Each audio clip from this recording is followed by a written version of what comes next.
আসসালামু আলাইকুম। So guys, আমরা এখন বগুড়া বাগোপাড়ার আশোকলা স্কুলের পিছনে আছি, আমরা গ্রামের ভিতরে। আপনারা দেখতেই তো পাচ্ছেন, আমরা যাচ্ছি এখন গোসল করতে। সো এক এক অঞ্চলের এক একটা ভাষা বলে, আমরা কেউ ডুব ডুব দিতে বলি, আমরা কেউ গোসল দিতে বলি, কেউ চান্স দিতে বলি। তো আমরা যাচ্ছি এখন গোসল করতে, আমাদের ইমরুল ভাই নিয়ে যাচ্ছে, মিন্টু, আমি, মালেক সবাই মিলে আমরা যাচ্ছি ফরদ ভাইয়ের পুকুরে গোসল করতে। আপনারাও আসবেন, দর্শকেরা অবশ্যই আসবেন, এখানে আমরা মাছ ধরি। তো আপনারাও আসবেন, এখানে মাছ বড় বড় আছে, পুঁটি মাছ ধরতে যেয়ে ধরে আনছি বোল।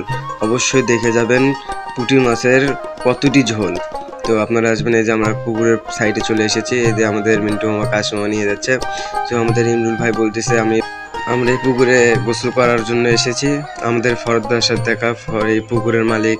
তো আপনারাও আসবেন। এই জায়গাটা যদি আপনারা চিনে থাকেন কমেন্ট অবশ্যই বলবেন, আর আমরা নেক্সট পার্ট ভিডিও অবশ্যই দেবো, আপনারা দেখবেন।